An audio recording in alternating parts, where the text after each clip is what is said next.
Joe Biden's infrastructure bill and the radical plans of his administration to influence local zoning laws to enforce consolidation of single housing units and to create high density living in American suburbs has raised eyebrows throughout the US. Blake Christian is a partner with Holthouse, Carlin and Van Trite. First of all, Blake, great to catch up with you once again. Been a little while, but you're looking absolutely fabo today. Thank you very much, Mike. Great to see you. What's the current status of Joe Biden's infrastructure bill, and will most of it get through? Well, thankfully, it's kind of split into at least two bills now. It's one is the core infrastructure, and they've kind of taken all the fat out of it and are going to try and push that through as a separate bill, even though most people feel that part of it is a little more environmental and kind of focused on some of the softer issues, not really building infrastructure. Those pieces of it are probably not going to advance. But now it started off as a $2 trillion bill, fell to about 1.2 fairly rapidly. This piece of the bill is $715 billion, and so we're at about a third of the original. Although with caution that there's another bill that would follow behind here, and they have changed the name of it because actually it might be back to the infrastructure bill, but they changed it to the American Jobs Plan because people were going, there's not even that much infrastructure in here. So it is a federal objective to enforce higher density living in the suburbs by abolishing single housing zoning. That's exclusionary zoning. Do most Americans living in the suburbs appreciate there will be an assault on their suburbs with the American Jobs Plan? It's definitely starting to catch the attention of Suburbia. And they are starting to fight back on social media and things. And I just saw a post the other day where they showed a very nice single family unit, and then right next door was a 7-story apartment building. And I have a real appreciation for zoning. Having come from very crowded and dense Southern California, moving to Park City where we have a lot more space.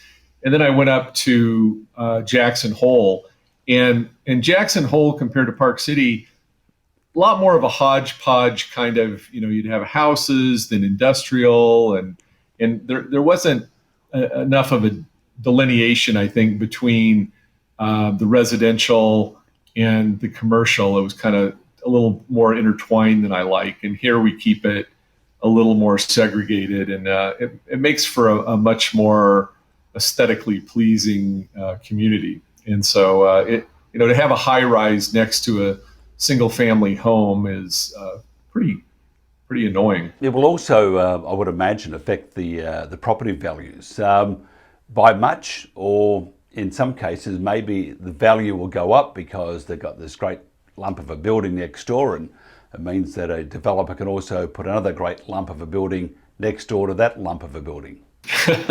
Yeah, I think on average it's going to probably reduce the value of the surrounding homes because people are not going to want, again, you figure a 7-story building next to you, and they're all, now you have 30 neighbors that are looking in your backyard instead of 2 or 3. So it's not real pleasing thought. On the Gold Coast, where we broadcast from in Australia, in Queensland, what they say, beautiful one day, gorgeous the next, something like that anyway. But the council here have just gone nutso with huge buildings, and they're 30, 40 stories. In fact, one was I think about 12 stories, maybe 13 stories high. It was 9 years old, had a lot of the, we would say, the oi polloi in there. Anyway, they bought them out, knocked it down, building a 37-story building. I mean, obviously there are a lot of people with a few dollars to spend. So you don't want that happening to beautiful parts of the US. I suppose some say it's progress, others say it's an abomination of the housing policy, isn't it? Yeah, and then the other thing they're doing is they're allowing, along the same lines, multiple, buildings on a single residential plot. So you could have, and as you know, I'm in the container housing business, but to all of a sudden put 5 or 6 container houses on one lot, even in my world, that's not real. For certain areas that might be okay, but you certainly wouldn't want that in a nice, pristine, residential neighborhood. All of a sudden, put 6 container houses on there. They're pretty As interesting. nice as ours look. They're very interesting. I've seen them. I mean, it's still embryonic days for you, but do you see a demand as the cost of housing getting more expensive because of the policies that are in place now and very hard to wind back? So do you see the demand for container houses increasing, maybe just with your company as an example? Yeah, the demand has always been there. The problem has been zoning. And when we first started this about 4 years ago, there were only about 8 counties across the country that would allow people without some variance to live in a container house. And now, it's kind of viewed as one of the top ways to deal with some of the homeless and affordable issues. And so now, they're like, yeah, bring it on. We can put these in backyards. We can put them on empty lots. These are great. And the fact that they're mobile makes for getting approvals a lot easier than a permanent structure. And you'd also be called a trendy if you had a container home, because that's what trendies do these days, especially down under New Zealand, throughout Asia. Right. They really love them. But the positive thing is you can buy a nice piece of land, spend a little more on the land, have this great vista over mountains or the ocean or whatever, sort of almost off the grid if you wish, and you've got a stunning mobile or container home. Right, and it's really great for the young people also because their careers may change, and they're shipping containers. So I mean, you could have somebody that's working on Australia and then gets a job somewhere else in Asia or over in the US. They could, if they really like their container house, they could throw it on a ship and go move somewhere else. Or vice versa. Pretty cool, isn't it? Hey, do you think such a policy would, say, back to Biden's policy, will lead to more affordable housing, or maybe assist big developers to buy up large tracts of property to build high-rise accommodation? Yeah, that you bring up an excellent point, and I think I think net you will see relaxed zoning will invariably bring more housing. But the other thing is they need to fast track it. If somebody has to sit on a project for 4 years before they can even build, which is the case in a lot of jurisdictions like California, that's the problem. It's not so much always the people having the money to do the project. It's like, oh gosh, it's 4 or 5 years of going to city council meetings to get final approval. And so, fast tracking that and liberalizing these rules is undoubtedly going to create more building and hopefully some lower cost housing. But there will be some economic damage, I think, to existing homeowners. Are we already seeing this happen on a large scale in some states? I think you mentioned LA, Southern California, but what about states that really have resisted, but because of Biden, because of his policies, are starting to weaken? Maybe the red states, for example.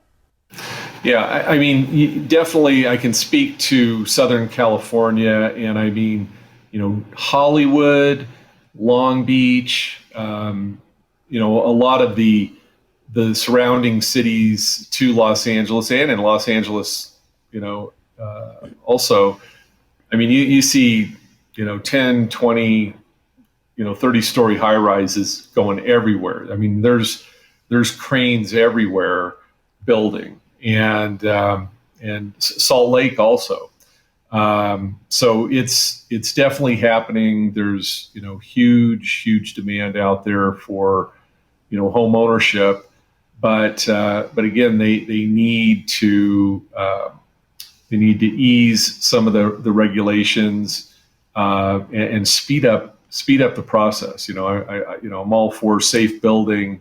I'm not saying make that more lax, but you shouldn't have to go 4 years before you can get your plans approved. Is this objective of the federal government going to be integrated into big programs such as, and this is what your expertise is, such as opportunity zones?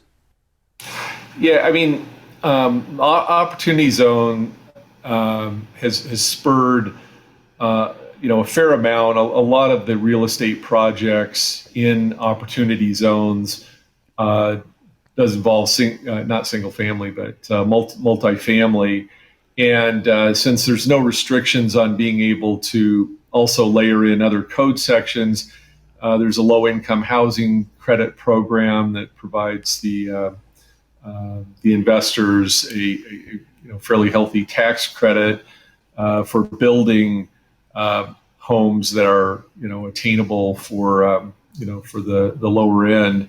And so you couple the rental, the building costs, and the rental income, and then ultimately tax exemption when they exit from the investment.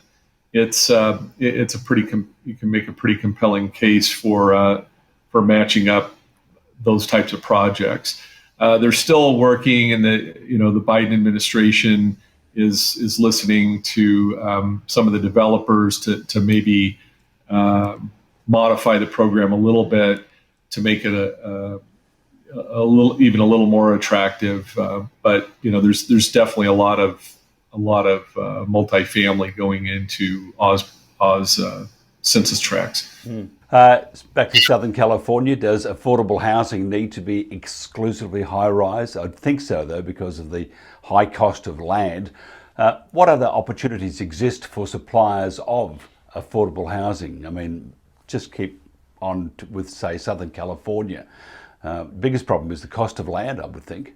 Right, and that's one of the things that we've been pushing with our container housing is there are, and because and here's where we can take advantage of the long building cycle and approval process. Is there's thousands, tens of thousands of lots that are next to other apartment buildings, retail, etc.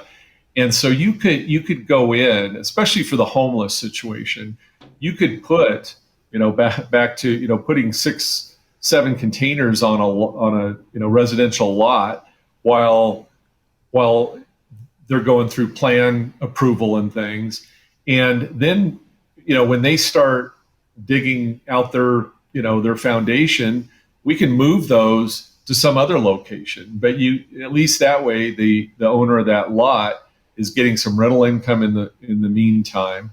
And again, these don't require extravagant foundations or anything. So you just get a crane, put them on a truck, and you cart them down the street where there's another empty lot that you've negotiated rent for the next 3 or 4 years. So there's definitely some ways to mitigate the high cost of land.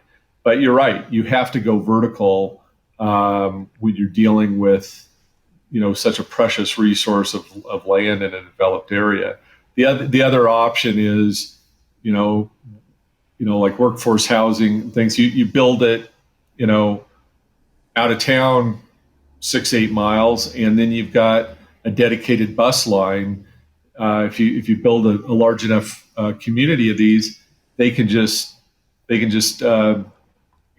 get them bussed in every half hour and bust out. It gets a little expensive, but again, there's economies of scale if you built a community of 1,000 beds or something, you could cost justify that. I sort of like your idea better because in Southern California, sure, the land is expensive, but you build vertical. The ground does move sometimes, and I mean, if it moved in one of your container homes, I just step outside or just hang on. With these monstrosities that go 30 or 40 stories up, I mean, it's really probably a little bit upsetting when you start swaying in the wind. Right, and actually, you can go 8 high on these. Oh wow! On the containers, you can stack them. At least 8 high, and with a full load in them. And little complicated on the stairs. You'd probably have outside stairs. So I'm not real crazy about the risk elements of that, but it is an option. And every time we talk to developers, they immediately go to multi-story, and I like to start on the ground. Well, it's one nice. Story. You just step outside if the ground starts moving. Although, I mean, you got the stairs, but because, like, for example, you and I, we're very macho, we'd just use a rope ladder and swing down, wouldn't we? There you go, Tarzan. Now, if somebody wants to find out more about Blake Christian or Tarzan, how do they do that? And so my firm website, HCVT.com, or you can just Google Blake Christian CPA, and you'll get all my contact information and articles.